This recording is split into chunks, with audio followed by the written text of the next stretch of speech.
Hello, c'est Adrien, bienvenue sur Home Studio Start. Vous en avez marre de refaire tout le temps les mêmes réglages et d'aller choisir les mêmes instruments à chaque fois que vous démarrez une session sur Logic Pro. Cette vidéo est faite pour vous puisqu'aujourd'hui je vous montre comment créer un template, un modèle de projet sur Logic Pro pour gagner un max de temps à chaque session. Concrètement, un template, qu'est-ce que c'est? Souvent on aime bien utiliser nos mêmes instruments pour trouver l'inspiration. On a tous nos petites habitudes, un piano particulier, une batterie spécifique, une reverb qu'on aime bien, etc. Et ben le template, c'est simplement un modèle de session, donc un modèle déjà préparé à l'avance avec toutes ces petites habitudes déjà incluses dedans. Donc au lieu d'ouvrir Logic Pro et de repartir à chaque fois d'un projet vide, de devoir recharger vos instruments, vos effets, de refaire votre bidouillage dans les réglages, etc., vous avez juste à ouvrir votre template et c'est prêt. C'est peut-être un peu flou dit comme ça, mais on va voir tout ça en exemple et vous allez voir que c'est très facile. Juste avant, si vous êtes nouveau sur la chaîne, bienvenue à vous. Je vous offre le pack de bienvenue Home Studio Start. Donc un gros pack avec plein de super bonus, notamment une liste de 10 plugins gratuits, également une liste du matériel indispensable pour la production musicale et encore plein d'autres trucs super cool que je vous laisserai découvrir. Vous pouvez télécharger ce pack gratuitement grâce au lien dans la description. Alors, revenons au template. Moi, par exemple, quand je compose, je commence toujours par jouer du piano et en particulier le piano noir de Native Instruments que j'aime beaucoup, que je trouve très inspirant.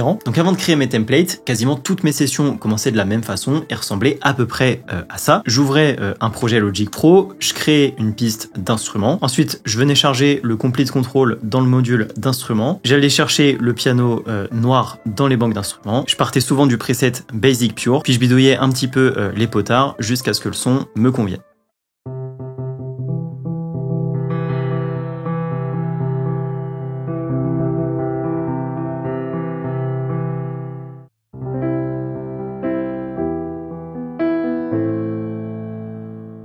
Et une fois que tout était prêt, je pouvais commencer à jouer, improviser et à chercher des idées. Et ça, je le faisais à chaque session, encore et encore, et c'est là qu'on se rend compte qu'on perd énormément de temps à tout reconfigurer à chaque session. L'intérêt du template, c'est justement de pouvoir dire à Logic Pro, garde-moi tout ça en mémoire, et la prochaine fois que j'ouvre Logic, je vais retrouver exactement cette piste-là, avec ce même piano, ces mêmes réglages, etc. Donc pour faire ça, je vais aller dans Fichier, Enregistrer comme modèle. Là, je vais donner un nom, donc je vais l'appeler par exemple Session Piano, et je clique sur Enregistrer. Maintenant, je peux quitter Logic.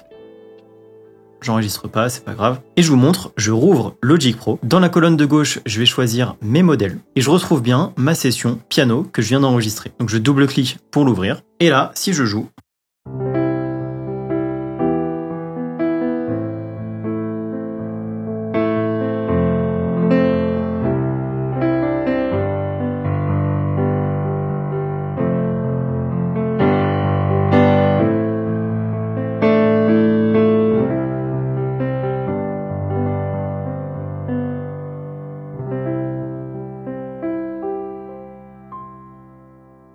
je retombe exactement sur le même son et avec exactement les mêmes réglages que tout à l'heure. Là, j'ai pas besoin de tout recharger à la main. Alors, là, je vous ai montré un exemple simple avec une seule piste de piano, mais évidemment, un template, ça peut aller beaucoup plus loin. En ce moment, je suis un peu dans une vibe Lo-Fi, donc pourquoi pas démarrer une nouvelle session, aller chercher un piano Lo-Fi.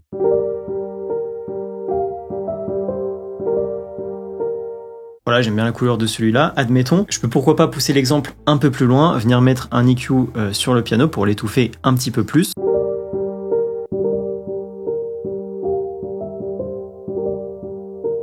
Voilà, comme ça, cette première piste, on va pouvoir la renommer en piano Lo-Fi. Ensuite, je rajoute une piste de drums un peu vintage, un peu feutrée.